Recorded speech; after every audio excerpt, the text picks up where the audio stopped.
Listening to Rockland News, available on Apple, Spotify, and online at rocklandnews.com. Thanks for joining us today. Here are your hosts, Tom Osa and Mike Kluger. Boy, talk about a weekend. First it was like cold as anything. Now it's warmer than anything. Spring is here. Oh, well, maybe it's just fall spring. I'm very happy about this. About the spring? Yes, about the incoming warmer weather. It's kind of a thing that I personally enjoy for 6 to 8 months in Rockland. I mean, most Rocklanders who have any sense at all realize all of the cool and amazing things that you can do in and around Rockland when it's not piled with snow. And they're right on the show. Thank you, everybody, for joining us on AM Rockland's News this morning. Dun, dun, dun. I'm your host, Tom Osa. And I'm Mike Kluger. And we are very happy to be here on this Monday morning. Mike, why don't you tell us a little bit about our sponsors, por favor? You're listening to Rockland Our News. sponsors. That was so fucking close. All right, You're so close? Yes, the music played again. Oh, yeah. It almost sounded so cool, and then I ruined it, Mike. One day the producer will be in-house instead of remote. All right, Anyway. tell them about the sponsors, damn it. I'm going to go from the bottom of the list to the top of the list. Go for it. On the bottom of the list is one of our newer sponsors, the Nanuet Town Center, which was formerly the Nanuet Mall. Hopefully they'll still be with us after I did what I did. Oh, well. Rockland Music Fest. Yeah. There is rumor that Rockland Music Fest 12 will be coming to the Boulder Stadium, but we can not confirm nor deny that. That is correct. Might be somewhere else. But if your place is dirty, you should call Clean Space Maintenance Management Company. That's right. FC Perfection Auto Body Repair in Congers. 99 signs. A sign without a business Is a business with no sign. Did we do that backwards? We did. Okay, it's still the same. All right, get a sign, damn it. All right, little signs, all sorts of signs. I did not have a tasty breakfast sandwich from Whole Shot Bagels. Well, then we should go over there after this. You need a little energy to do all the stuff. I have actually, if I may, and I apologize, but we just got a message from Whole Shot Bagels on Friday. They are up for the best bagel in Rockland County. Is this the first time? No, this is the second time. I was We had gonna this say- contest last year. And they have also won awards for the best new business. They won awards for best small business Havistraw. Yeah. I recommend everybody go check out Whole Shot. Go say hello to Clever and Victoria. They are the owners. It's across from the big cemetery up on 9W in Havistraw. Say hello to my pops from across the street. You don't have to. That's a little morbid. Well, I'm just saying. All right. So Whole Shot Bagels, they're up for their second year's best bagel in Rockland County. And we're going to post some links to facebook.com/Rocklands News, where you can vote for Whole Shot Bagels as the best. Thank you. Moving on, Susan Bova, Coldwell Banker Realtor. Yes. Kobe Sushi and their Jazz Music Lounge on Wednesdays and Sundays. We have a coupon, don't we? We do. Rocklands News. Mention those two words together, boldly, preferably, to your wait staff over at Kobe Sushi and get 15% off your entire order at Kobe Sushi. Minimum $75. But let me tell you something. You get like 2 or 3 people together, boom, you're covered. Plus, you get 15% off on top of that. Mention Rockland's News at Kobe Sushi, the best sushi in Rockland County. And plus, they have jazz on, when is it? Wednesdays and Saturdays. Wednesdays and Saturday nights. Fantastic place. Our next sponsor is Easy Temp in Hackensack, New Jersey. Danic Pest Control in Stony Point for all of your little creepy crawly crittery needs. Yes, get rid of them. Yahoo! Fence Company, located. Work Smart Business Boot Camp. And our biggest, newest, most glorious, the New York Boulders. Baseball team located in Pomona, New York. It's one of the best kept secrets in Rockland County. That stadium holds 6,500 people. They have baseball games regularly. It's a minor league stadium with major league fun. And it's not just baseball. Yes, it's events, community, music festivals, I've heard, and several other things that go on over there. They have synthetic turf now, on the field. So you're going to see a lot more events happening over at the New York Boulders baseball stadium, Clover Stadium. But you got to check out their lineup for 2026. This is their 15th year as a baseball team over in Pomona, and you can catch tickets right now. The 2026 season is available at NewYorkBoulders.com. And for those of you who have smaller, younger children, there's an actual playground connected to the ballpark. There is. Yeah, there's a playground there. It's great. Like, it feels like they thought of almost everything when they built this place. Yeah, I really like them. You know, Seth, he's a great announcer over there. Jessica, you know, I have a soft spot in my heart for Jessica's. What can I say? Well, yeah. Yeah, so you got it. But yeah, it's all good, and it's a fun day. We are just getting into the swing of things, but we already have a bunch of guests that are going to be on. First of all, if you're not familiar with this, I won't bring you up to speed completely. I'll let Bus Patrol speak. But Bus Patrol is a safety program that ensures that your children, if you have them on school buses in the morning, are kept safe. And the way that they do this is they make sure that when the safety arm comes out, whoever goes past that safety arm, it gets on camera. So Bus Patrol is going to be on today to talk about the technology and how it keeps your children safe in the morning and in the evening when they're coming back from school. Bus Patrol, they'll be on in a little bit. We'll also have an update about Admiral's Cove, whole bunches of things. Mike, you want to do the weather? I got, as a matter of fact, and I apologize about this. The snow is melting. It is going to be above 60 degrees Fahrenheit today. Yeah, there's your stuff right there. Let's see, 66. Mm-hmm. We're going to get some kicks because it's... Get your kicks on Route 66. Exactly. That was a great song. Exactly. I remember that. Tomorrow's going to be 72, and we're getting precipitation on Wednesday, but it's 73 degrees. It is going to be humid and warm. Mm-hmm. Thursday and Friday back into the 40s, Sunday into the 40s, Monday, and we'll drop back to regular March, trying to get out of its own way as far as whether in spring or winter. Yeah, it's absurd. It will not be going down to, let's see, it doesn't go back down to freezing during the day at all. At night, Thursday, frozen watch, pretty much Thursday to Monday. Don't bring any of your seedlings outside. Yep. All right. Well, thank you, Mike. Let's get right into the news of the day and the weekends. Unfortunately, the first thing, and I actually don't have anything prepared for this except for the article that we did on Rockland's News, but we do want to pay tribute to a resident of Rockland County, Clarkstown. Police officer Sorfly Davies died in Kuwait on Friday of a medical emergency. It was a non-hostile action.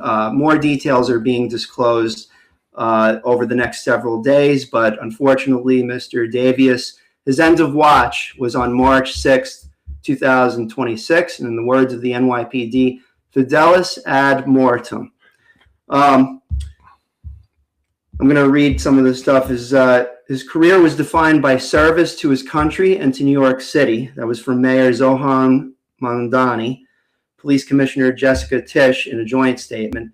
Kathy Hochul will also issue a statement on Saturday night mourning the loss of Davies, calling him a citizen soldier in every sense. He was a dedicated NYPD officer, a decorated Army veteran, and he spent his career protecting others. Before his overseas deployment, he served with distinction on the Joint Task Force Empire Shield, defending the state's most high-profile locations from threats. Hochul also noticed that Davies was a husband and a father, and she has personally conveyed condolences to his wife. NYPD and National Guard have not released additional details about the medical emergency, but we do have to emphasize this was a non-hostile incident that occurred as a result of his passing. So rest in peace to Sorfly Davies. Yeah. Let's give him a moment of silence, shall we?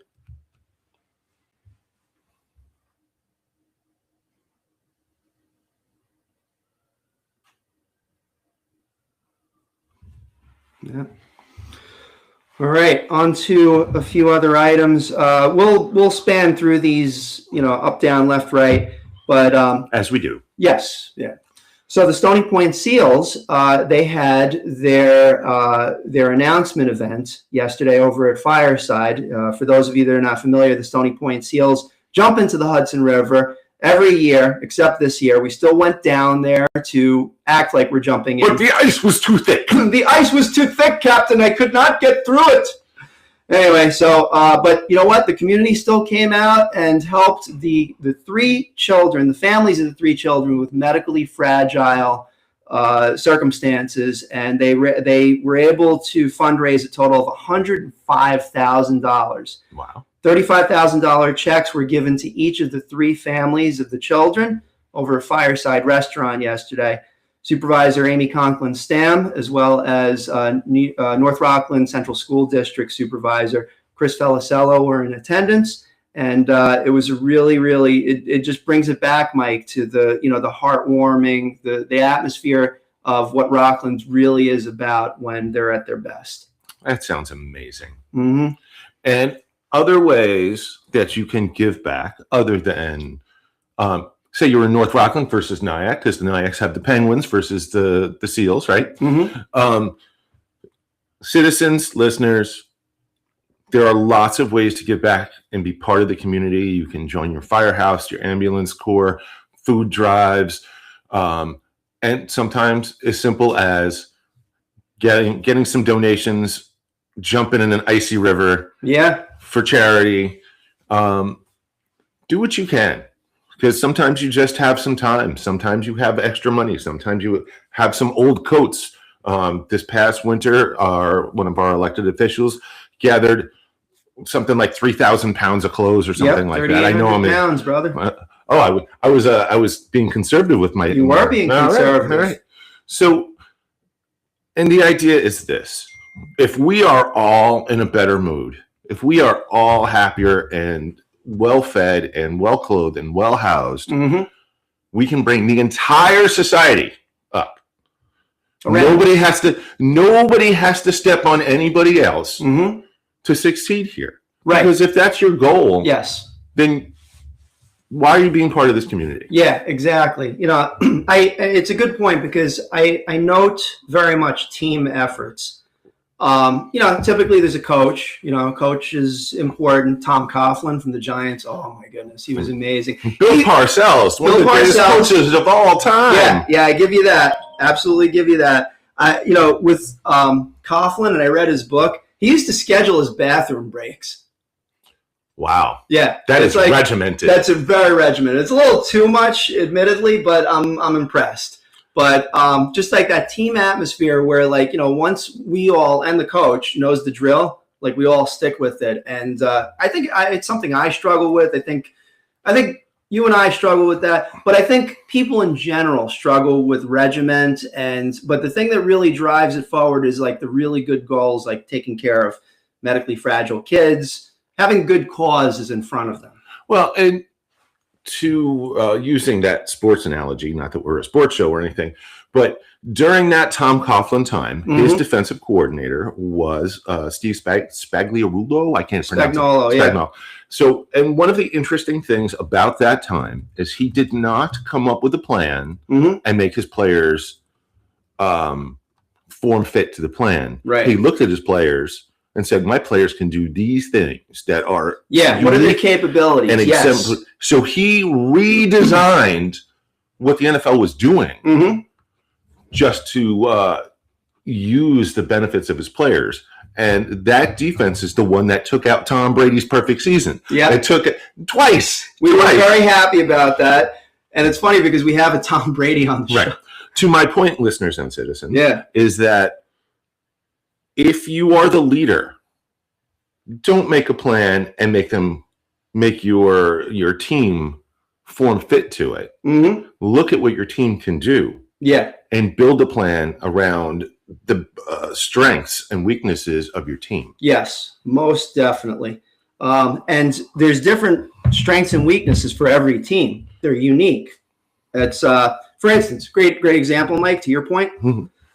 The Stony Point Seals, they have a team that does it together every year for 27 years. But there's also the Penguin Plunge, the one in Nyack. I think during the non-frozen time we should have the Seals and the Penguins play some sort of sport, like flag football or baseball, like gladiator death sports. I think that's a little much for what I was going That's for. all right. I was thinking will dial us back. I was thinking more like the way the NYPD and the New York firefighters have their baseball outing. Like, we should have some sort of group outing on the opposite time of the year. Such as golf. They have the golf outing. Right, that kind of thing. Now, is it Penguins versus Seals? Not yet. Because that's what I'm looking at. Like, the Seals should put together a ball team. I could bring it up with Kevin Nolan. I think it would be great. Rockland County is a very sports-centric kind of county. We have lots of sports programs in our schools. We have a professional baseball team here. The colleges all have robust sports programs.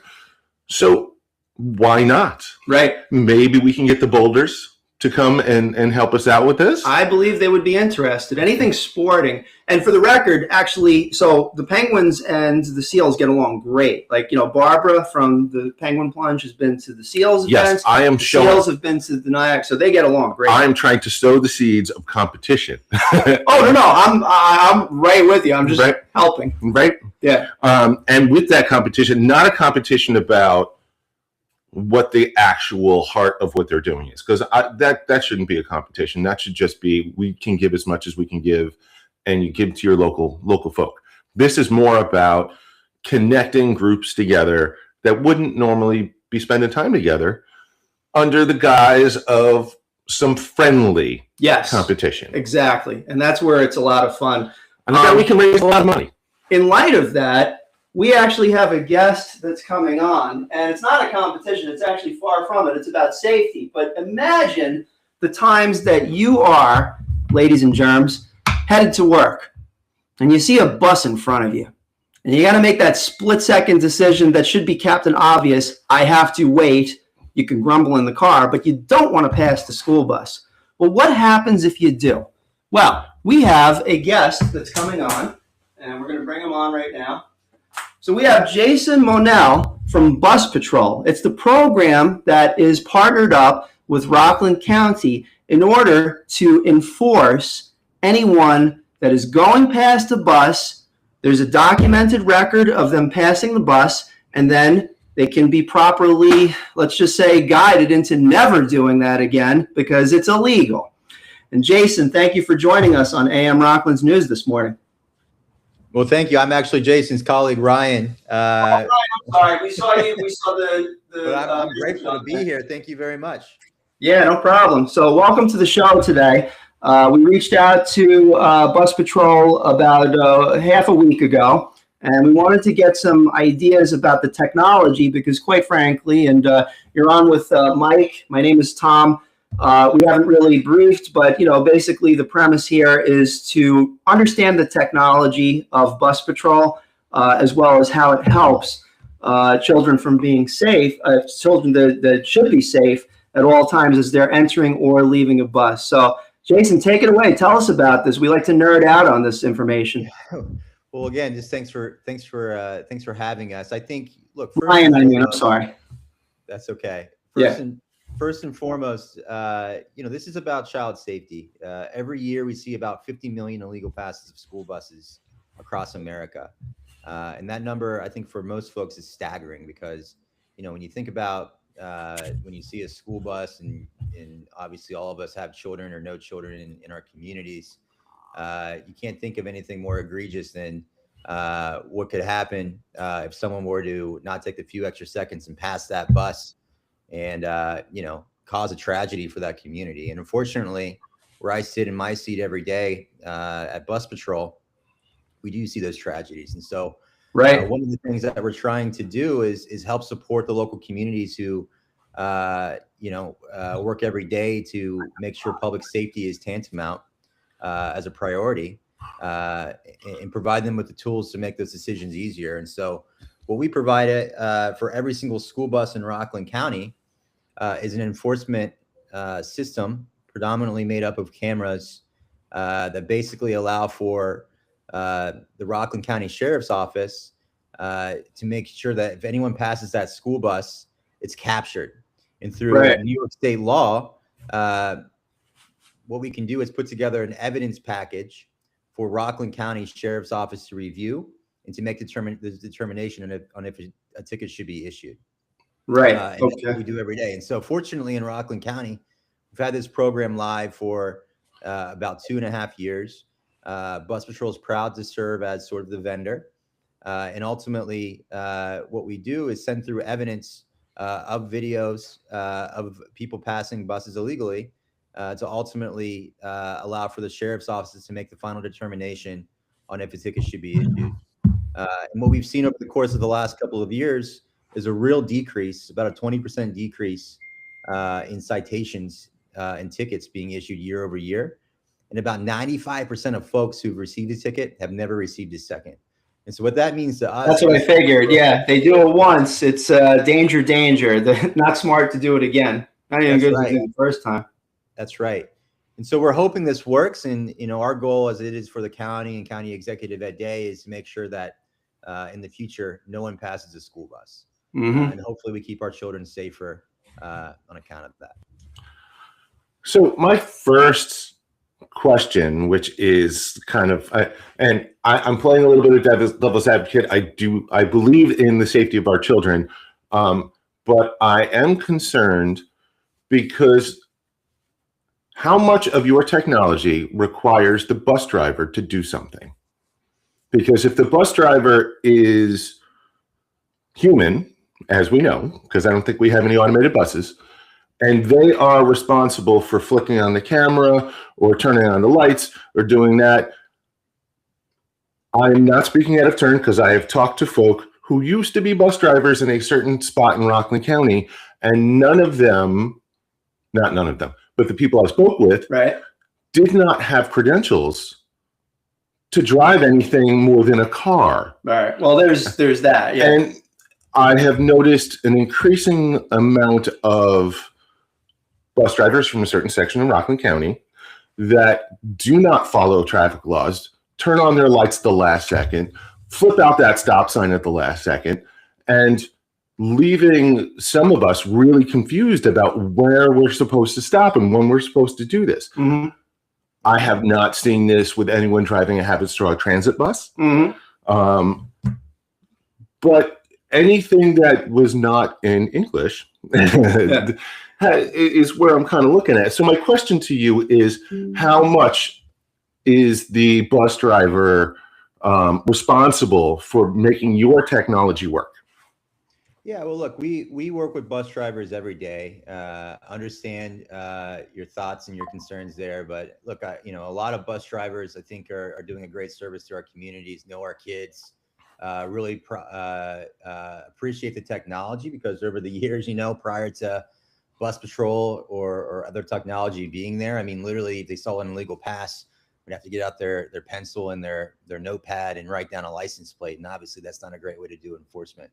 And so for the most part, we see a lot of alignment with our bus drivers.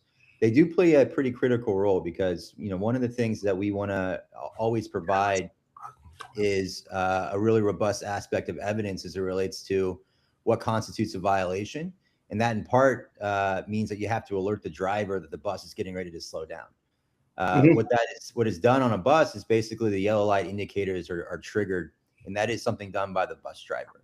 And so, for any stop, having those yellow lights on is one of the things that is always important to make sure it's presented as part of evidence for a particular or possible violation.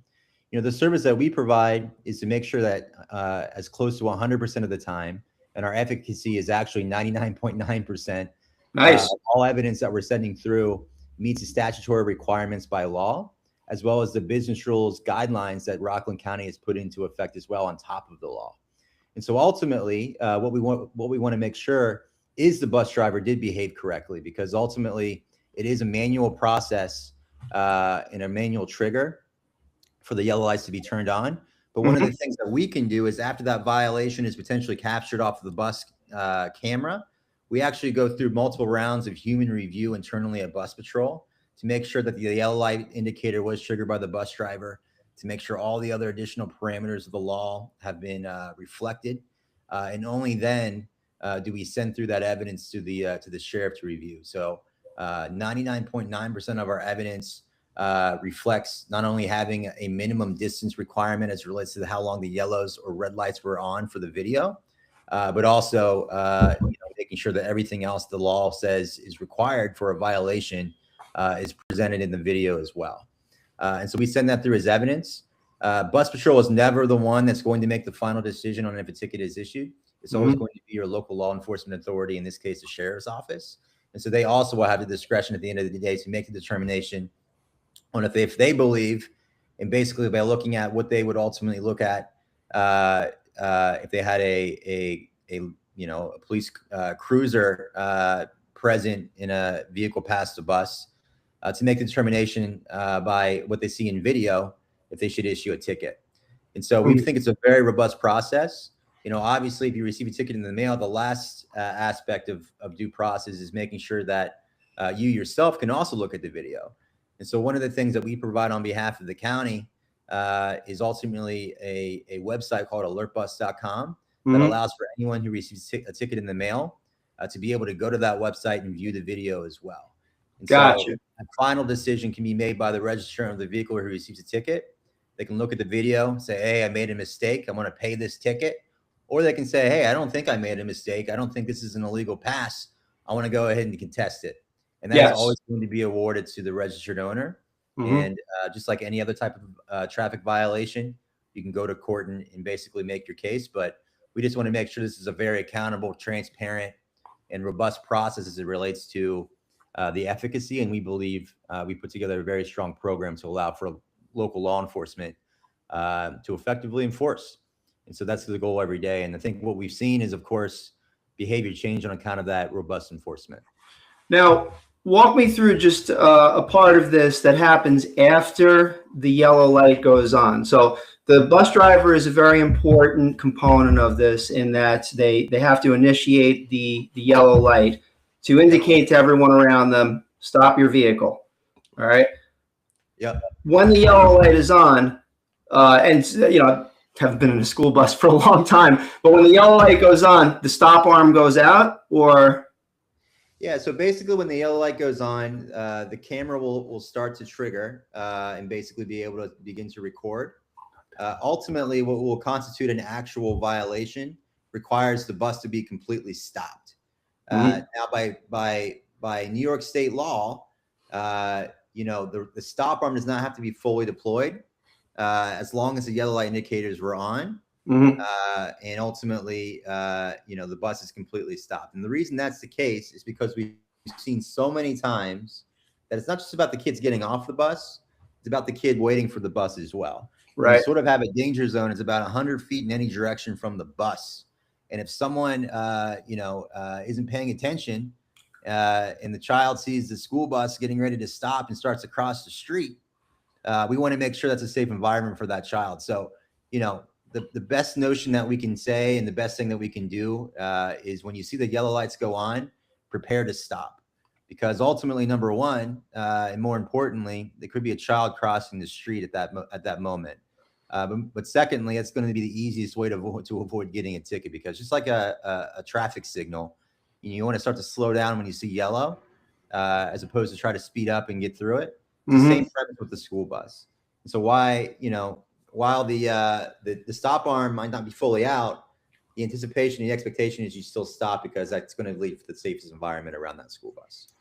And this circles back to my earlier statement of, if the driver is putting those lights on late, and then so the yellow light goes on, and then 2 seconds later he's got the stop arm going out. Yep. The drivers don't have a chance to do that. Now, Mike, you said that it's on all the school buses. So I know Haverstraw Transit and Chestnut Ridge Transit are the two main school bus companies in Rockland County. Is there anybody else that you're affiliated with other than those two?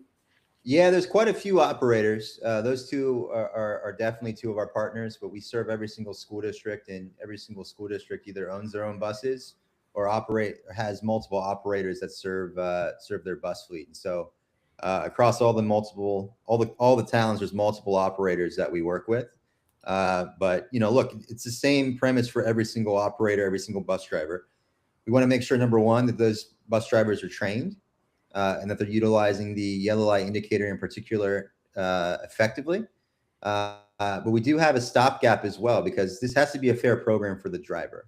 Number one, it's about student safety and keeping our kids safe. But secondly, it's about fairness as relates to how enforcement is being facilitated.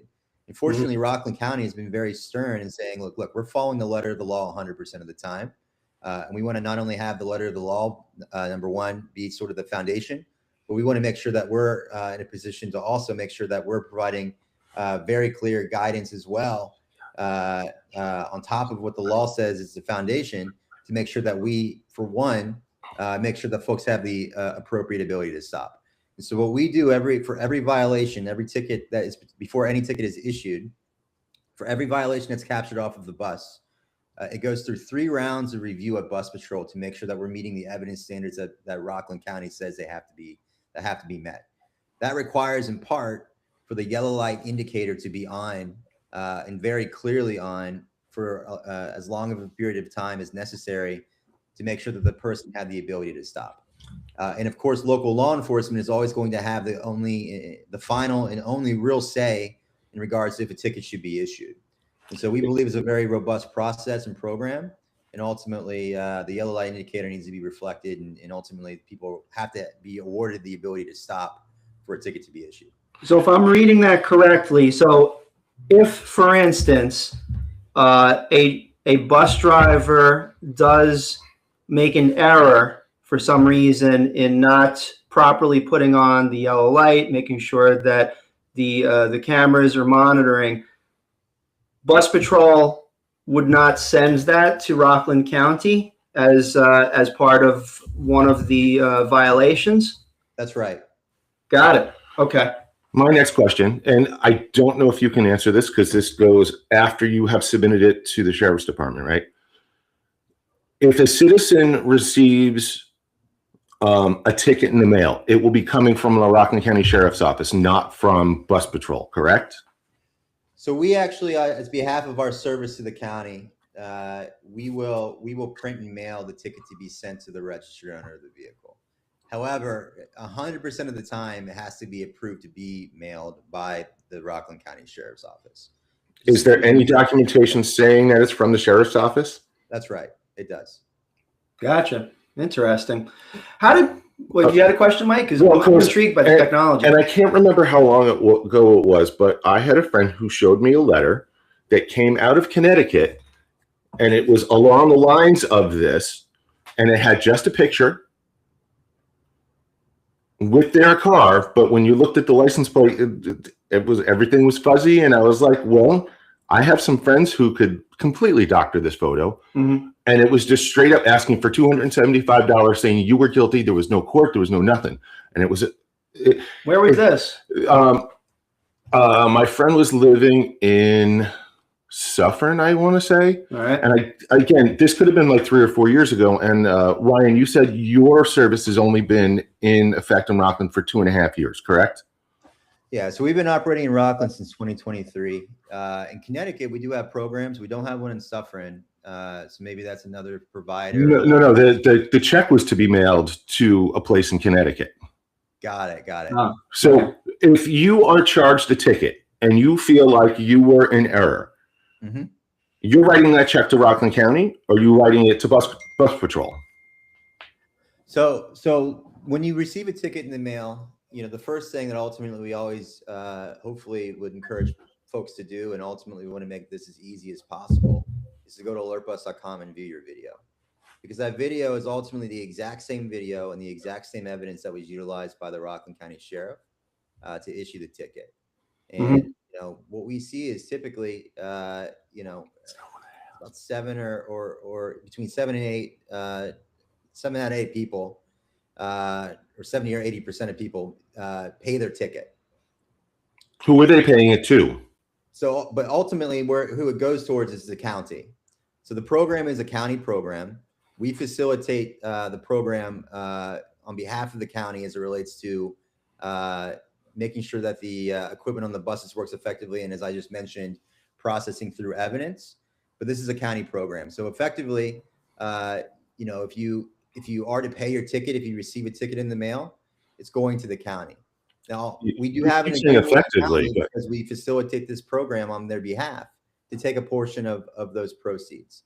But it is a county program, and the funding ultimately goes to the county. But the person who is being charged the infraction, if they are guilty and they have determined themselves, they're like, yeah, I did that, I'm just going to pay my fine. Who are they paying that fine to? You or Rockland County? Well, not to him. Well, I mean, Bus Patrol or Rockland County? Yeah. Right. So we facilitate on their behalf collections, but the money goes to Rockland County. All right. So that, I mean, We're basically to me, that ultimately is facilitating the program. So yeah. from an administrative perspective, the county doesn't have to do it. And probably this is where Mike and I, Ryan, I will say this, like, for instance, Mike and I are, one of the things that we always go back and forth on is, like, corporate responsibility and government responsibility and the intertwine between the two of them.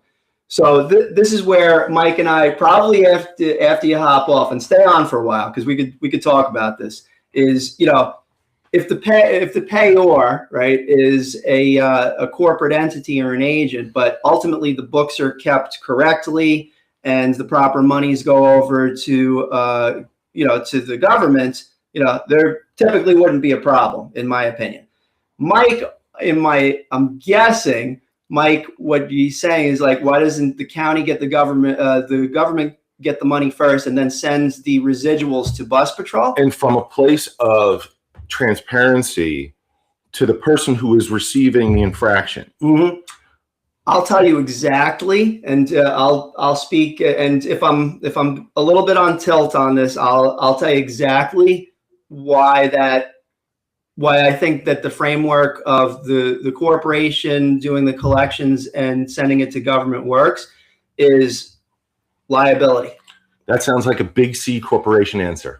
Well, it depends on if you're a limited liability corporation. What I'm getting at is essentially a government's job is to protect the people. It's not right. to collect oodles and oodles of cash. We do that through our taxes. Hold on, wait, Tommy. To counterpoint that, we have police in every aspect of municipality. This is true. Giving us tickets. You go to your local municipality's courthouse so you can argue your case. All right.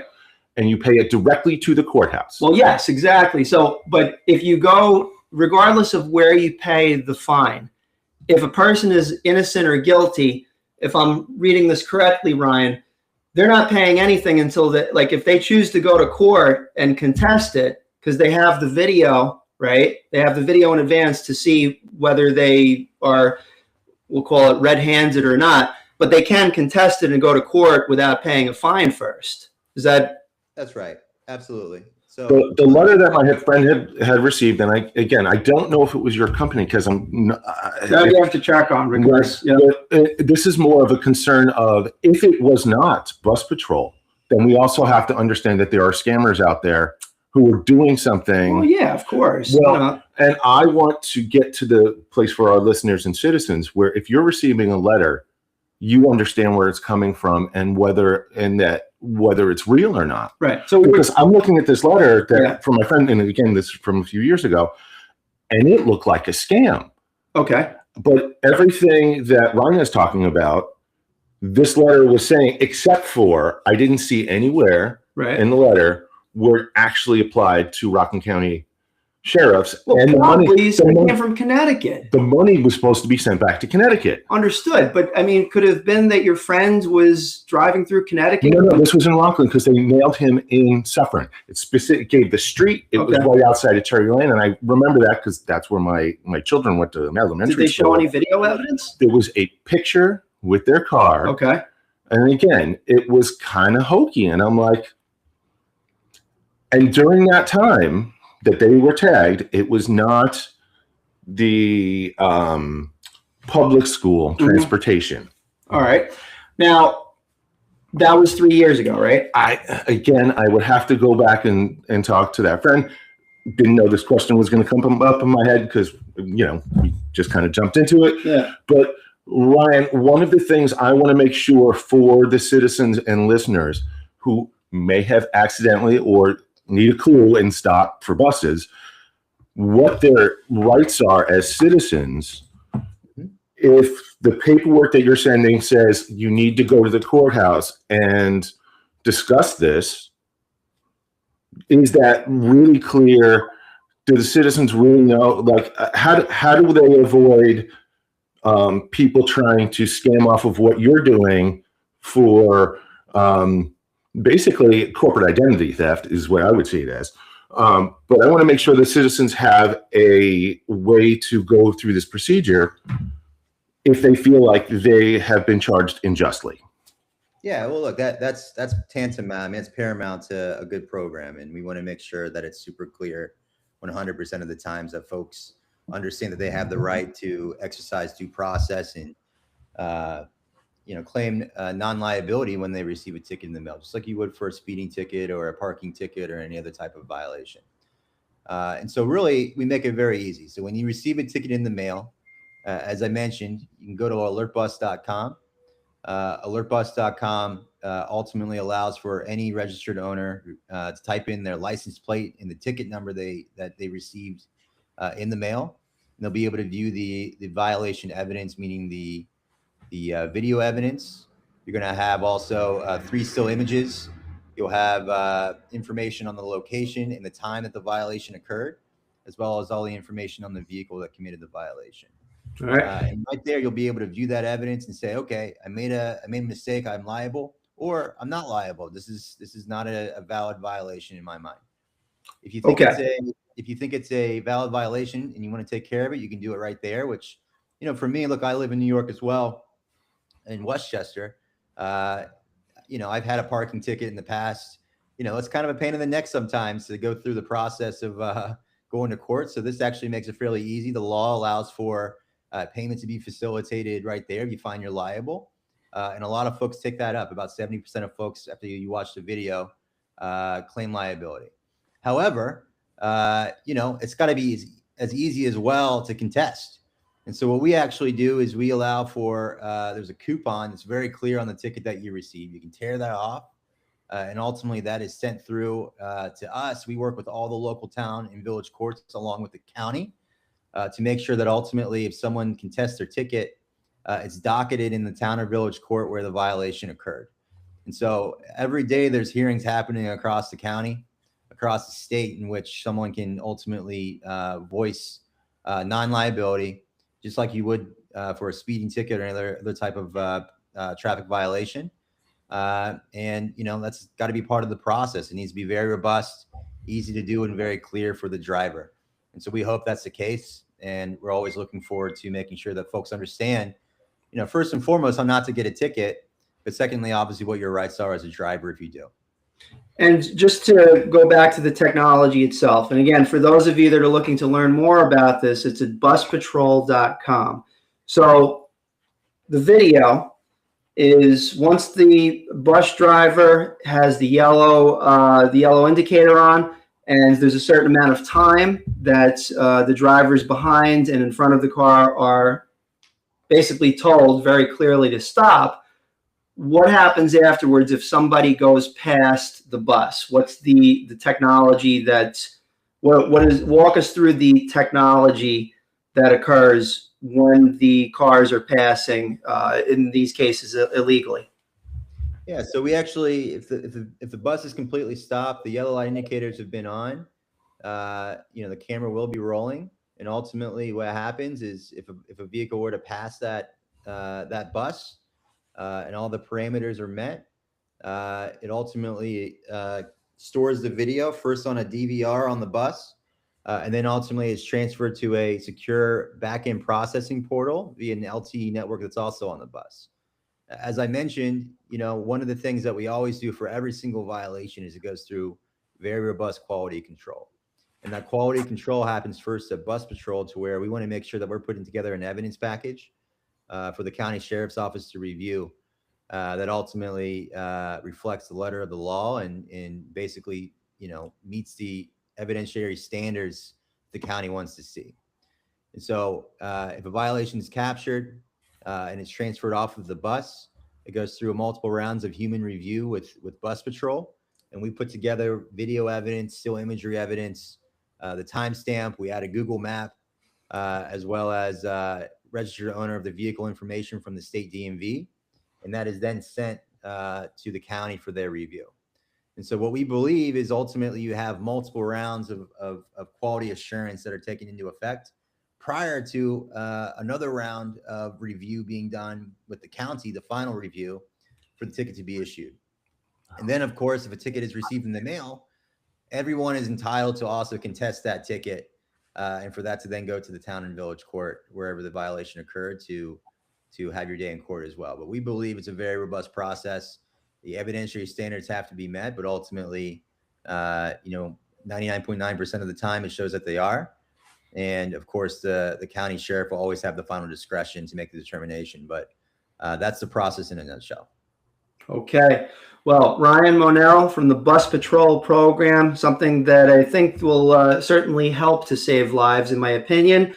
We gave you some tough questions today. So, yeah, exactly. So hopefully we wanted to look at it from both ends of the issue. And not anywhere does anyone in this show or Ryan think we should not be safe, that we shouldn't be stopping. This was more of a question about the processes and procedures and what we're supposed to be doing as good citizens. And if you feel like you are unjustly accused, what can you do about that? Right. Opportunity to be able to contest it if necessary, certainly. Because we are the voice of Rockland. We want everyone to be heard. Want everybody. Yeah, that's true. That's true. So, Ryan, thank you for joining us on AM Rockland's News today.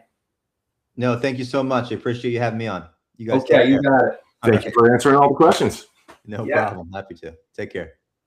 Bye. All right. So let me just pull out of the room there. Boom. Okay. So, Mike, Yes. my goodness, man.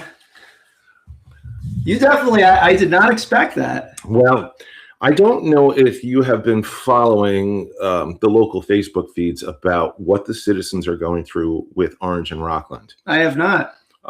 It seems like there is a class action lawsuit building up against Orange and Rockland. Their delivery fees are more than the product itself. Okay, but that's And I bring this up because of the Big C corporate all right. just rolling over the citizens, and the individual citizens not having anything to any recourse. We're going to have our first big debate now. Because First of all, let's shake hands because we regard each I other as friends. thought our big debate was supposed to be Senator Weber and Yeah, but we're not running for office. We're not. There's your. I actually have something for you. Cheers. Cheers. All right, So- let's go. I want to make sure that the citizens know what the procedure is if they feel like they're unjustly being beaten up by a corporation. That's fair. And you know what? I understand where you're coming from the question about like the person from Suffern that got a ticket out of state was where she was supposed to pay. Is it he or she? I have to redact the name for. No. You don't have to mention names. But it was more of a point of when Ryan was discussing what he was going through, what the process. It seemed a lot like this piece of paper that my friend had gotten, but the piece of paper looked so unofficial. Right. That it looked like a scam. And just to be clear, this was 3 years ago before. I'm going to find out. I need to follow up. That's the thing that I got concerned about. Right. Is because, like, for instance, I'll give you a good example. Well, let's say if I got on with one of our, like, and full disclosure, Bus Patrol is not a sponsor of our program. Nobody's paid us to do any of this. We did ask tough questions today. I'm going to say that for the record. But, like, say, for instance, if the Boulders, right? And we get on the show. And then I'm like, well, you got artificial turf, right? Yeah. And I looked at the stats on this. Right. When you get artificial turf, yeah, the chance of ACL injuries goes up by 1.4%. So do they have to have more insurance? Correct. They do. Yeah. Now, let's say, for instance, I got a statistic from California on turf that is completely different than the turf that they're putting in over here, because this stuff is pretty safe. Mm-hmm. Like I looked at it, right? Mm-hmm. Mm-hmm. And then I bring that in as evidence. Right. Does that hold water with the speaking with the Boulders about something that's completely separate?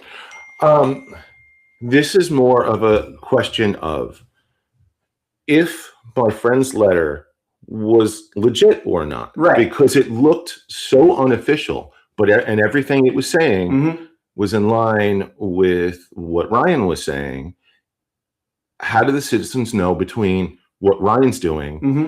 and what this letter that looked very unofficial was doing? And the thing you pointed out, and actually Ryan brought it up, had to do with like people can go online and they could look at their own video. Right. Which I don't think with the person that you're speaking of, did they have the chance to review their evidence online? Again, it's been a little bit, so I need to go back and I'm going to follow up on this. Okay. I'm going to follow up on Yes. this. I'm going Yeah. right. But I want our citizens to understand that if what Ryan is saying is true and they get a letter from Bus Patrol Mhm. and it doesn't look official. That's true. That's 100% true. They have the opportunity. And this is one of those, like, we're all being fed this fear of identity theft and corporate thievery and don't answer emails to Nigerian princes and all of those kind of things. I get 5 a day. Right. And if my friend was indeed a infractor of Bus Patrol, Right. that's one thing. But if there is a company guising themselves as Bus Patrol, Oh, yeah. this is what I'm trying to find out. Okay. All right. So I get what you're saying. And so I'll give you an example. So we process payroll through ADP Right. for our company. Right. Now I get, I'm not kidding about this, at least 1 or 2 emails per month from someone purporting themselves to be one of my employees and saying, hey, my banking information changed. Can you route it to a different number? So that the next time I do payroll, the money goes not to my employee, but goes to a completely different person. There absolutely are scams out there. And so that's this is the why. thing. Like if I got busted for speeding and I was speeding, I expect to walk into the location that I was speeding in, Right. the closest courthouse, and pay my money to the municipality, Right. not to some other corporation, not to something out of state. And he did not answer where the check was actually going.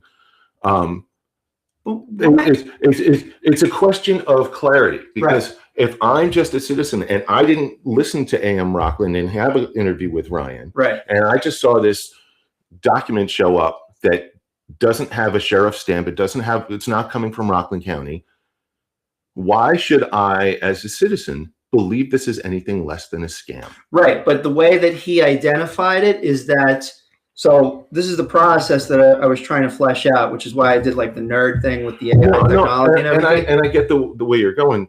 And you, who is a nerd and is well-versed in technology, can understand that. But the general citizen who might be clueless. Understood. But the thing that I'm trying to help with is to make sure that the facts are correct. Okay. So from the technology that I understand is the first part of it is that the bus driver puts the yellow light on. Okay. Right. And we didn't get a chance to ask him. And then the camera starts rolling, he said, which means the stop sign does not need to be out and you can get tagged just for going through a yellow light. But if they do, then Bus Patrol reviews it first before sending it to Rockland County. That's what they're saying.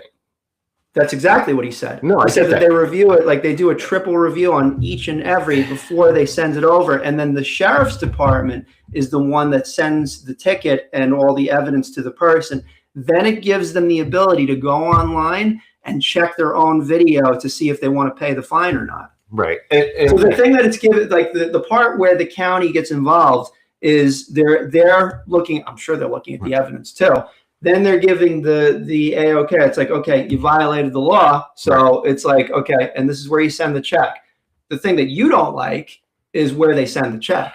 No, what I don't like is it does not sound, and again, we're together, we're talking. We need to see what this paperwork generated. So if any of you have gotten a letter from Bus Patrol, please take a snapshot of it. You can redact all of your personal information. All right. But I would like to see what one of these letters looks like from Bus Patrol. Fair enough. Okay. Because this is more about because you want to see the full picture. I get you. All right. I'm not necessarily saying that Bus Patrol is wrong, because I don't understand the process, because he can say whatever he wants to say. The proof is in black and white. Let's see what one of these letters looks like. Mm-hmm.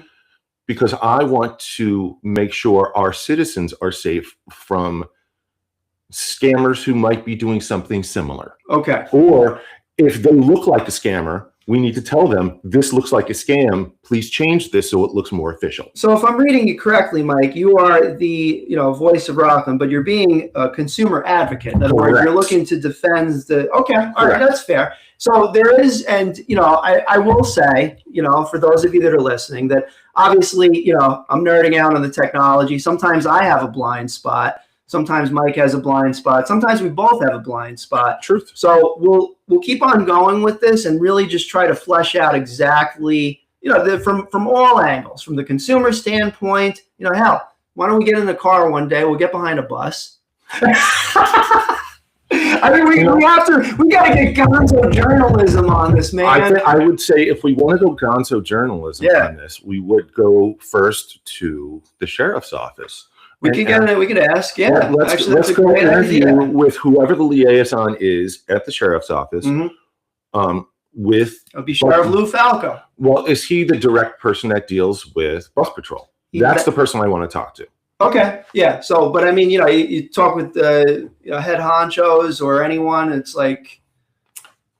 Let me make this as an analogy. I look at you as a head honcho. If I want to talk about economic development, I do not of Rockland County. I don't go to Ed Day. I go to the director Ed Day appointed to, who is Jenna, right?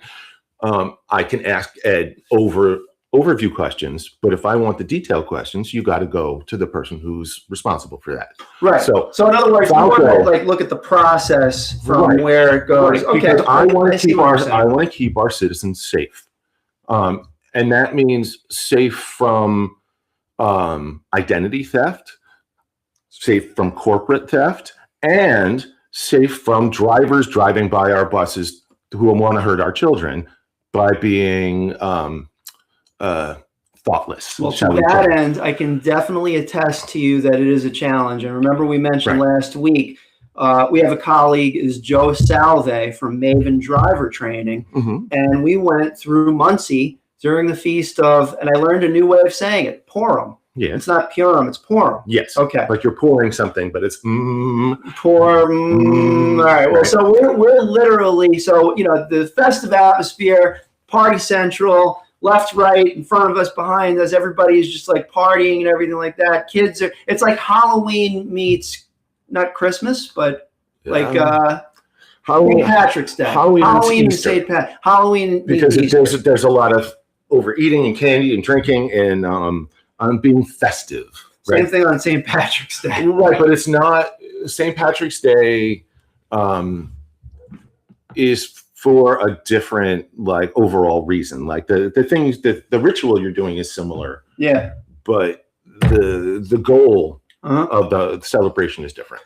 Right, exactly. Right. So an interesting piece here is that we were in Muncie last week during Feast of Purim, and basically Joe drove me through Muncie. I had armor on, and basically we stopped on Route 306, and there were kids, Armor All. Oh, Armor All. I thought you said Armor On. I'm like, was it Under Armour? I also had underoos on. So there were kids, aren't they? There were kids that were getting off of a van, like a party van type of thing, and they're dressed up and they're walking across the road.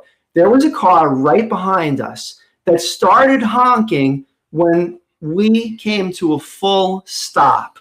And the car continued to honk while the kids were right in front of us. Apparently, this particular schlemiel behind us thought that it made sense for us to run over the kids in order for him or her to go through and get to his or her party, wherever the hell it was. And quite frankly, I say to you, sir, that was behind us, hopefully Mike agrees with me, I find that behavior to be deplorable because, number one, you got to protect the kids, for God's sake. I don't even have kids. Agreed. Okay, you got to protect the kids. And why? because when we're old and gray and we need support from our community, we don't want to have dumb kids, and we would like to have some kids who didn't get crushed by buses. Exactly. Well, I mean, crushed by cars. We're waiting for the bus. Sorry, you got me all worked up, Johnny. which would crush us all. It would crush us all. Yeah. So, it's, I mean, look, it's the bottom line here is protecting the kids. I mean, and I say it as a person who protecting doesn't all want of kids. us.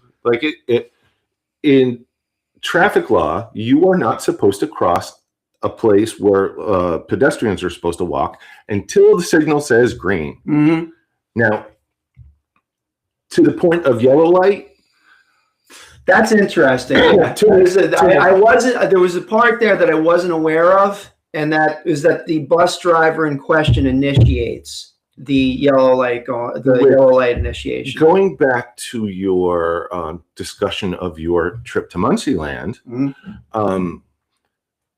I don't know if you caught this, but I was alluding to the fact that it is not the public school systems that I am seeing this issue with. Mhm. It is in and around, and the place where that was, Cherry Lane Elementary School is right on the edge of Tallman, Muncieland, yeah. right?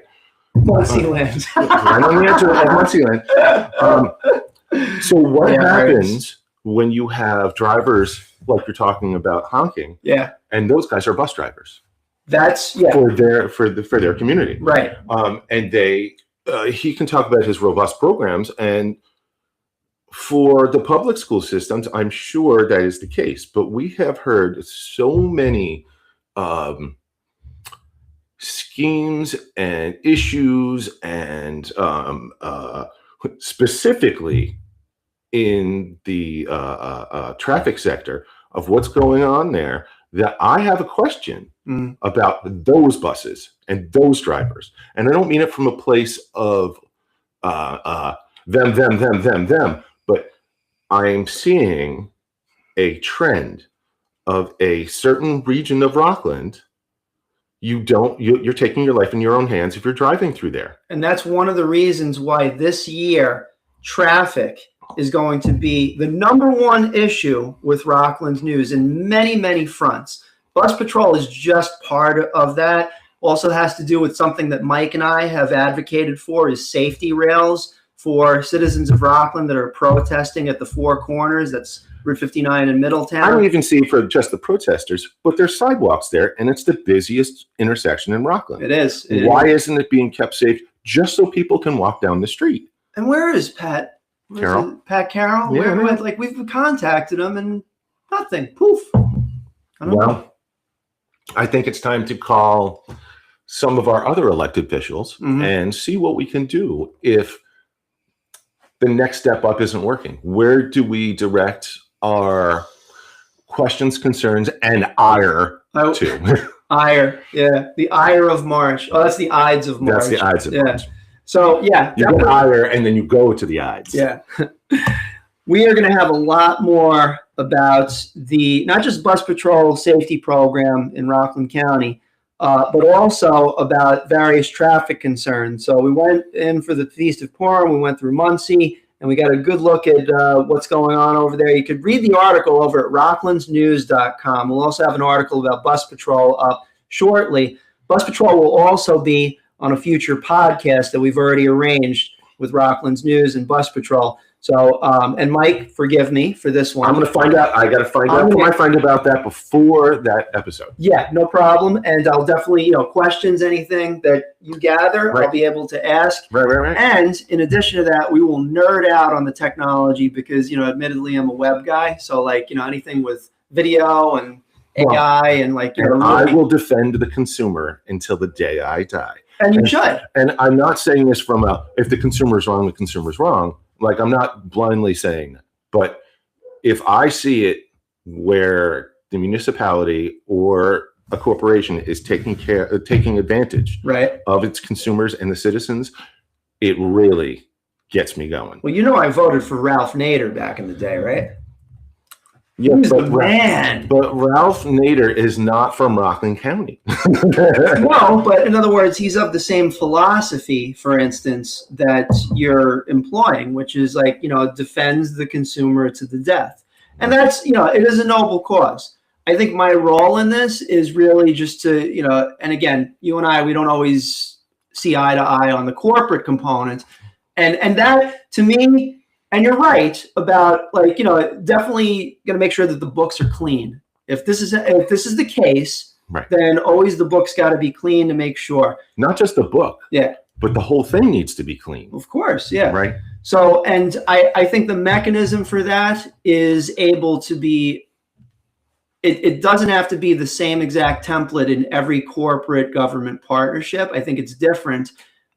Certainly the amount of auditing and proving that everything is strictly just so, that's something that reports have to be provided on a regular basis. So I definitely understand that. I think you and I both agree that the safety of the children is paramount regardless. Yes. Yeah. The way we go about that is always the argument. Yes, exactly. And that, my friends, is old school reaching across the aisle. Not that I consider myself a affiliate party member of anything, but it used to be that our government, even though we were on a two-party system, the issues would show up and then they would argue about the way to solve the issues. Mm-hmm. Now we are arguing about who caused the issues, Right. Which doesn't solve the problem. It just lays blame, as opposed to trying to progress. And I don't mean from being a progressive, because you can still progress and be a conservative, to solve problems that come up that are, whether they're new problems or old problems. Mm-hmm. The goal should be not to fight about who caused the problem, Right. or how did the problem get there, other than to understand how to solve it. Right. And Right. sometimes that involves tough questions. And sometimes it involves lots of arguing. Right. So have fun with our episodes on this, ladies and gentlemen, because we're going to definitely be keeping Bus Patrol in the whole grand scope of things here at Rockland's News. It's not just Bus Patrol. We're coming after Admiral's Cove if they are being unjust. And Funny it that does you mentioned seem- that, because I got an update on that. It does seem like they are being a little unjust. So maybe, we don't know I yet. said seem. Yeah. We're not done investigating. We're not done reporting on this. Right. And again, if you live in any other dense population an apartment building, and you feel like you have raised issues and answers and not gotten your answers, collect your neighbors around, Mm-hmm. make a statement. We can leave your name out of it.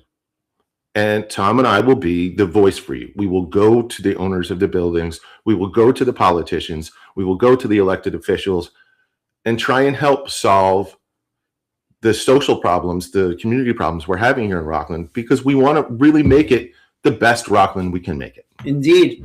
And to that end, we have an update on Admiral's Cove. Okay. So last week, and this is what I've been doing for the last few weeks, after we had our tour over at Admiral's Cove, and just as a background to this, we've written 5 articles already and talked about it ad nauseum about how the residents over at Admiral's Cove, at very least, safely we could say, is they have grievances with property management over the conditions that they're living in what's called a luxury apartment complex.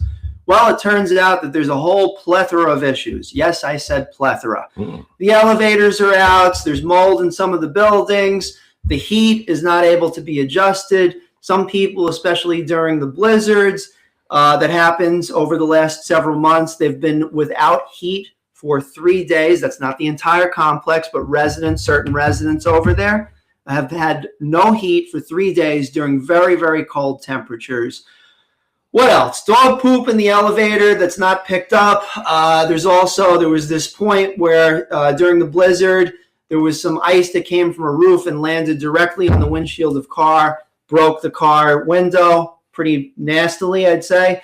People have wanted to leave, and essentially the property management company, from what we understand, and they've reported, is that they cut a deal with each of the individual residences that they can leave the facility if they get rid of their Google review on Google saying that the place is not a very well put together facility. So in other words, in terms of for good reviews, you get a pass and you get to break your lease. So little update, Mike. Yeah. I contacted, and I'm going to say it from at this point. So Mark is the property manager in charge over there, along with the group. That it's not just one person. There's superintendent and so on and so forth. But in addition to that, I contacted Mark and I said, look, we need a statement on record, because as I mentioned last time, they didn't want to be on the record. They just wanted to show us the facility so we can make our own determination. We went to one apartment, just one. That's not the different people that have had issues. That's after somebody finally left, then they were in there and they were upgrading the place.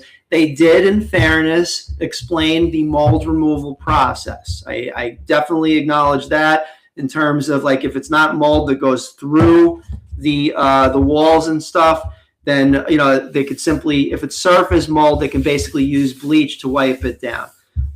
The tenants also contested that particular process and says that's not the way it's supposed to be. Understood. But the biggest challenge had to do with the fact that property management does not communicate properly with the Admirals Cove's Tenants Association. So I called Mark. I called him several times. He's not answering my calls. So I decided to call the GDC corporate honcho, which is the owner of the complex. And I actually got his number. I called his specific number. It is starts with a G. Remember what his name is with a G? Let's go find out. Ginsberg, thank you. Martin Ginsberg. I didn't want to say it. You said it. Thank you. I Martin called Martin Ginsberg, Ginsberg, called him, left a very long and detailed message, and I told him this is happening under your watch. And quite frankly, we have some questions for you, Ginsberg, about this, because now we're getting, Mike, not just complaints from Admirals Cove, but several other locations. I have it from a very, very good source that lives in one of the facilities. And believe me, ladies and gentlemen, this is a very prominent individual, okay, that does a lot of philanthropy, I should also know. He's a really nice person, good-hearted, businessman for decades. And what did they tell you? The place was built on the cheap.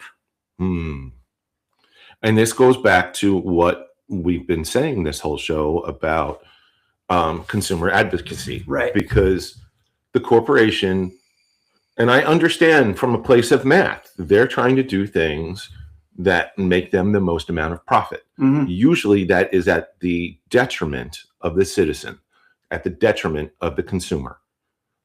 Tommy and I are trying to keep this part fair, that if I get the corporation's trying to make money, but the people who you are taking that money from are not getting the product that you are promising them. Mm-hmm. And this is where I get upset. Well, yeah. So let's take that $4,000 to $5,000 per month rent, right? Can you classify a location as a luxury complex if you're paying $4,000 to $5,000 a month in rent and not getting I'd say the standard amenities, for instance, like consistent heat, molds shouldn't be there, things like that. Regardless of that word luxury, whatever the agreed upon terms are of your lease, which is a contract, right? If the consumer, who is, in this case with Admirals Cove, is a resident, is not getting heat, a clean apartment, all of those things that you would expect from living in a place that has to follow the law, they're not getting the product they paid for. That's what to your point, that's exactly what I get the sense is what the tenants are protesting about. Is this isn't about for instance, like creepy crawlies that are like going through the complex and like, that's for that, you need data pest control. Right. Our sponsor is Data Pest Control. That's not what's happening. 3 generations in Stony Point. Exactly. Located in Tompkins Cove, New York. For anything, any pests that you need to get out of your residence, except for your relatives. Except for the residents. No, wait. Except for the residents. No. Whoa. Wait.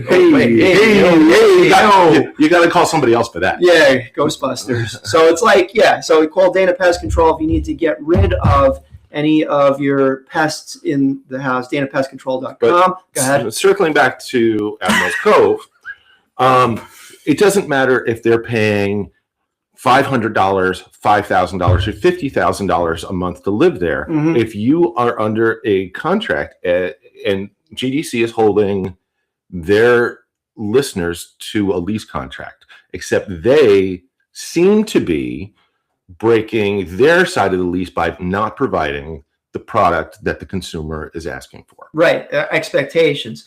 The thing I have a problem with, and I agree with you, the tenants should get exactly what they signed up for. You know what I have a problem with? The lack of communication. And now I've seen it firsthand because we gave them the benefit of the doubt, right? Correct. We did the tour. Correct. They asked to not be on record. Correct. And I was like, all right, we won't be on the record. Now I contacted, when I called Mark and I said, hey, these are my suggestions, didn't say anything back. Like, he just was quiet. Something doesn't sit right with me. And I think that we got to hop over Mark and we got to talk with Ginsburg or a representative that's involved in the process, Correct. maybe the construction crew. Correct. I don't know at this point, but something, maybe, again, maybe, we don't know. Maybe that place was built not with the same materials, the same quality of materials as, for instance, the harbors in Haverstraw. Well, and herein lies the issue. At the end of the day, the consumers, the residents, our citizens, our listeners are not getting what they paid for. And that is a problem. That's a problem. And whether it is a healthcare problem, a economic problem, a social problem, it's still a problem. And the corporation, Big C corporation, Wall Street Corporation, is taking advantage of the citizens. And that No, those are public companies that you're talking about. isn't Ginsburg a public company? I could be wrong. I could be wrong. GDC, all that is, those are private corporations. There's a difference. Either way, there is a corporation taking advantage of our citizens, our Rockland County citizens, Haverstraw citizens, and it's not just one or two of them, and it's not just a few of folks who are making noise because that's what they do. We have an issue that is going. You've heard from probably 100 people now, one way or the other, like either friends or relatives who have people who live there. Some folks are afraid to speak up because Actual total is about 30, just so you know. That you've actually gotten testimonial, but Right. like I've been hearing from folks that all around that about how that's not being taken care of.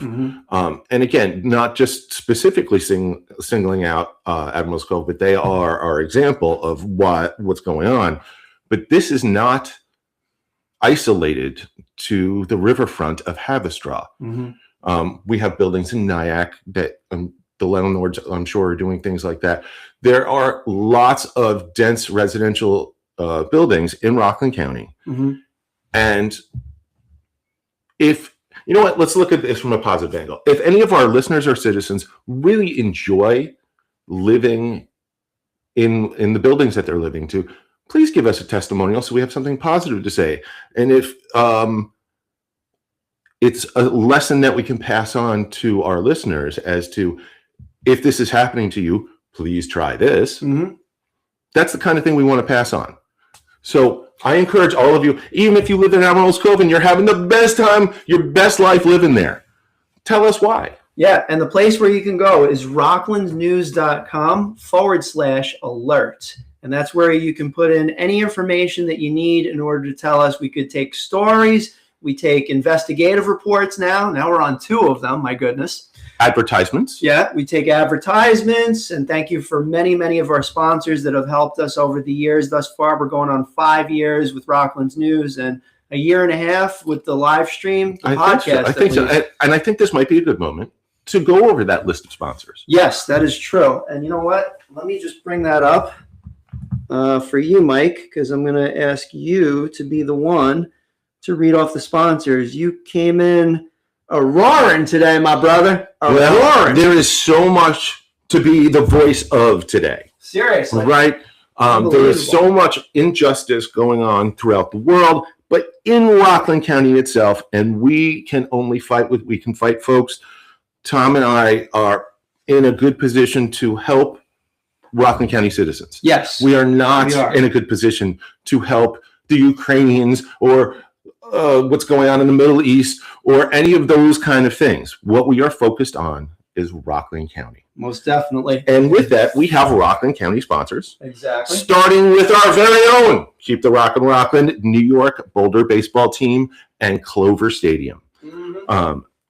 We also have WorkSmart New York, which is trying to get Rockland folks jobs. Yabu Fence Company, one of the oldest and most prominent fence companies in Rockland County. Yeah. Generation family business. Dane Pest Control we mentioned just earlier. Easy Temp. Kobe Sushi with their jazz music on Wednesdays and Saturdays. I love that place. Susan Bova, Coldwell Banker Realty. Whole Shot Bagels, award-winning Whole Shot Bagels. I love you guys. Yep, we love them. 99 Signs, a business without a sign. Is a sign of no business. FC Perfection, Clean Space Management, Rockland Music Fest, and the Nanua Town Center. That's Now, right. I have a couple other add-ons, and we have the Burger Loft and District 96 That's in right. New City and Nyack. I've been speaking with Nick at Noble Experiment Brewing Company, which was formerly Two Ladders. And I just received over the weekend some sad news about Rockland County Craft Beverage. Oh, yeah. The oldest brewery in Rockland County of over 20 years, Defiant in Pearl River, is closing at the end of the month. Yeah, Defiant is out. I heard about Which is that. Very man. sad. Very sad. It's always sad when a Rockland County business closes, but it's extra sad when it's one of those businesses that's been around for 10, 20, 30, 40 years. You're going to hate me when I have to say what I have to say next. I didn't think they were that good. Well, But let's talk about this. And by the way, Mike didn't expect, like, same thing with Bus Patrol. Like, we don't expect what the other person. That's part of the magic of this show, ladies and gentlemen. But go ahead, we'll talk. it is sad from a place where I know that Neil Acer, the owner, tried lots and lots of different ways to make his scene happen. And I'm not entirely sure why the closure needs to happen. I haven't talked to Neil in a little bit, but I intend to reach out to him and find out and let you guys know. But there are other breweries, there's other craft beverage places that do need your support. I know it is us to go out and go get big beer, whether it's Bud Lights or Coors Lights or whatever it is. Oh, that was shade. That was shade. No, you want shade? Coronas. Coronas. No. That was shade. No. And I get it. I know what you're doing. And I you know what? I acknowledge sometimes I drink like substandard beer, which is sometimes why I didn't mind going to Defiant. So, one of the things I want to remind you folks, listeners, citizens, is if you spend your dollar at a local business, 61 cents per dollar goes 61 cents per dollar goes to stays in our local economy. Right. That is the same for craft beverage. Mm-hmm. That is the same for craft food. If you are going to the chain restaurant, your money is going, you have no idea. Mm-hmm. If you are going to a place like the Burger Loft, Yep. you are putting money in the pockets Right. of other Rockland County citizens. Yeah. I'm going to toe not so gently. I want to go back to Defiant, but I want to say before we get into this, you are a huge, ardent fan of quality craft beer. You named 8 different establishments, and we've reached out to many of them. For instance, District 96, Noble Experiment. There's a few others, right? You and I are good friends with Stony Point Brewing Company, which Stony is also Point, David. Bricktown Beer House. Mhm. We have connections with Round Table out in Industrial Arts, in the Garner Arts Center. Mhm.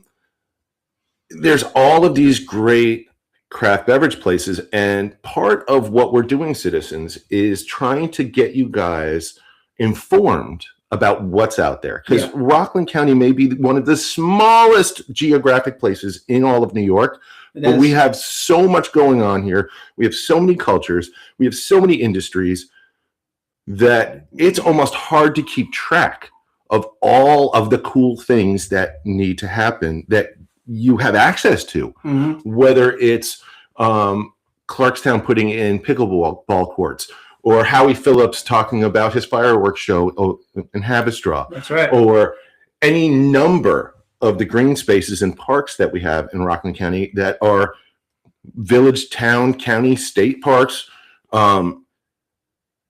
It's hard to keep track. So part of what we're trying to do, Tom and I, as part of that voice, is to tell you guys what we're finding out there. Right. We're out investigating not just the injustices of Rockland County, but the cool stuff, like where to get a good burger, or if you want to have a sweet 16 or a wedding, you go to La Terraza. Or if you want to have an amazing rock show in a fantastic venue with a great stage. And that's the problem I have with Defiant Brewery. You mentioned about the owner. It sounds like you know the owner. Neil and I have spoken. All right, We've traveled together. Let's take the, before we get into this a little bit, all right, obviously you're going to like Defiant. I don't dislike Defiant, but I am going to point out certain things that I really, I think they missed the mark. And if they argue with me or call me afterwards, it's what it is. Let's address this from a place of, if anyone else has a similar situation, please don't do this because it upsets Tom. No. Honestly, listen, let me tell you something. I go, there's a Reddit Rocklands group where there's a particular person on there that I just don't get along with, okay? And she's looking at it. Oh, it's a she. I was gonna I think say it was she, George Papanicek. Well, that was one of the things that I made a mistake at the very beginning because I thought it was a guy. And listen, and if people out there are bothered by this, I treat men differently than I treat women. I treat men with a little bit more of an assertive, sometimes stronger approach, because I figure they can handle it, right? That's a little sexist, Tom. Well, I am who I am, and last time I checked, I'm not in government, and I don't have to sign off on anything. Yeah, it is true. It is what it is, okay? Now, in terms of with women, I try to take a gentler approach because I instinctively, maybe this is my upbringing, is I'm going to regard their feelings a little bit more because, facts are sometimes, they get intertwined with feelings, and we are trying to get facts to the are truth. not feelings. Yeah, well, whatever. Facts are not feelings. And feelings are not facts. I believe Ben Shapiro said that. Well, yeah. Now, so what's my, getting back to the brewery, what my biggest gripe is with the brewery, with Defiant Brewery, okay? Their food was awesome. Some of the best barbecue. I loved their barbecue. I loved their food. I used to just chow the heck down there, okay? Yeah. Their marketing was terrible. Okay. They have a mailing list. I'm sure they got, tens of thousands of people on the mailing list. When I went there, okay, and look, it's a brewery, okay? Yeah. You walk in,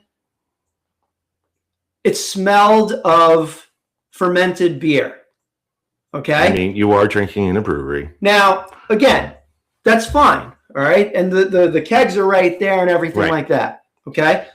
The beer was, it wasn't expensive. It didn't cost you like $15 per pint like it is these days all over New York. But the beer was, I was not impressed. And I say that as a person that has drank Coors Light and Bud Light and all those lights where, Mike, you would get on my case and be like, what the hell are you drinking? Well, and I will say this. There are over 400 different styles of beer in the world. Almost 500 now that the IPA craze has done its dirty deeds. And part of the reason why craft beverage is not in direct competition with one another, for example, Stony Point Brewing, which is the main beer of Bricktown Beer House, is on the opposite side of 9W. Yeah. A very short walk away from Round Table Brewing. The two breweries could not be any different in what they make, and how they are presenting. So just because you didn't like what Neil was doing, there was a whole lot of people who did, but some of the people who and don't I'm going to say, there are a lot of fans of Defiant Brewery. Right. I'm just not one of them. But on the other hand, you do like some of these other craft beverage places because they're making different things. And this is why I'm sad about Defiant. They were not doing the same thing as anybody else. So if you were trying to go get a different experience, mm-hmm. this was one of the oldest, most established places to do that. Granted, you had to deal with fermented grain smells, and you're drinking and eating in basically a warehouse. Now, let's talk about that atmosphere, okay? Yeah. I could actually get past that because, look, I'm no snob. I mean, literally last year, we were over at Starland Ballroom where Clutch was playing, and we're downing beers and everything. And it's not like Starland Ballroom is like, 5 stars, here's your caviar. You go up to the bar, you grab a beer, and you go watch the band. Right. That's my biggest gripe. I could forgive the part about, walking in and it was like, kind of like, it was like fermented beer. I could forgive the beer not being that fantastic from my personal opinion. Right. Okay. For your taste. And again, the food was great. Yeah. Loved the food. But this is the cardinal sin, at least in my own mind. They never, ever figured out how to use that stage. That stage would have been perfect for consistently getting rock bands in all the time, promoted out, and quite frankly, they missed out, in my opinion, at least double the attendance if they really developed a following for that, but they just didn't care about the music scene. Yeah, you could host a private event. Yeah, you could set it up. But again, not responsive. I dealt with management over there for years trying to get gigs and everything like that. Very difficult to reach, never got back to me, blah, blah, blah. They just didn't care about the events. They just cared about two things. One, the beer, which they should, okay? I mean, you're a brewery, you got to care about your beer. And two, about the food, yeah. Okay? But that's why, in my opinion, they missed the mark because they needed that third thing at very least. Well, and you and I have talked about this. We have produced several music festivals together. And the three key points: entertainment, food, and beverage. If you put those three things together in the right balance, mm-hmm. you will have a successful anything. You hit the nail on the head. So, now, I got to dial back. I do have to dial back because I want to say for the record that I had very good times at Defiant Brewery. I enjoyed when I was there. And not for nothing, the folks over at Defiant Brewery were, some of them are friends of mine. They're all Rocklanders. Mm-hmm. Neil is not from Rockland, but he has spent the last 25, 30 years here trying to have his business. I appreciate all the hard work he put into it. He really was Rockland centric. He gave back to the fire departments and the police departments and all of those kind of things. So it is sad to see him go. And what I want to take away from Tom's rants and his soapbox. It was a little ranty. Is that those of you who have restaurant and craft beverage businesses and you find yourself struggling, please reach out to us. We have a budding business called Sponsor Band, which helps put musicians of the right genre mm-hmm. in your space so you can have more attendance, so you can have that entertainment, craft beverage, and food experience, right? So reach out to us, Rockland News. Exactly, rocklandnews.com/alert. And that way we can gather the information that you need to get out there onto the airwaves, because as Mike said many, many times, we want to be the voice of Rockland. And I think in this particular episode, we definitely showed that we can be Curtis and Kubi. I mean, we are Mike and Tom. Yeah, we can't always be on the same side of every possible issue. I don't think we're ever on the same side. We just bring it together from across the table, like two folks who are trying to solve the problem from different perspectives, Right. which is what we ask you citizens to try and do with your neighbors. Mhm. You don't have to like what your neighbor likes. You don't have to have the same ideology, but you have to be able to understand what the issues are and be able to work with your neighbor to solve them. Yeah. Instead of just like blaming them that they have the wrong ideology. That doesn't actually solve the problem. Yeah, got to get like the facts and the figures and all that stuff, and it takes work. But through dialogue, which is an important part of this, very much so, and respectful dialogue. We attack the issue, not the person. Which is, by the way, for the Rockland Reddit group, I want to say to the person that I got into the debate with that I don't get along with, but she brought up a very, very interesting point that I was not aware of, and we did adjust our article on Rockland News. So good point. You're right, and we did adjust that because we do want to aim toward the truth. And with that, citizens, listeners, if you have any truths that you need us to go find, if you wish to sponsor our crazy antics here in the studio and our very serious mission of being the voice of Rockland, Yes. please reach out to us at rocklandnews.com /alert. and let us know. Let us know about your business. Let us know about your events. Let us know if you have any questions on, hey, I want to have my daughter's Sweet 16 at a cool place. How do I get in touch with La Terraza, who we just interviewed? Mm-hmm. Lovely folks. Reach out to us because we want to hear from you. We want to be that voice. And Yeah. Shall we? enjoy this beautiful 60-degree day. Let's bring in our friend Ilana to announce us out, and then we're going to talk about our sponsors one more time. All right. You're listening to Rockland News, available on Apple, Spotify, and online at rocklandnews.com. Thanks for joining us today. Here are your hosts, Tom Osa and Mike Kluger.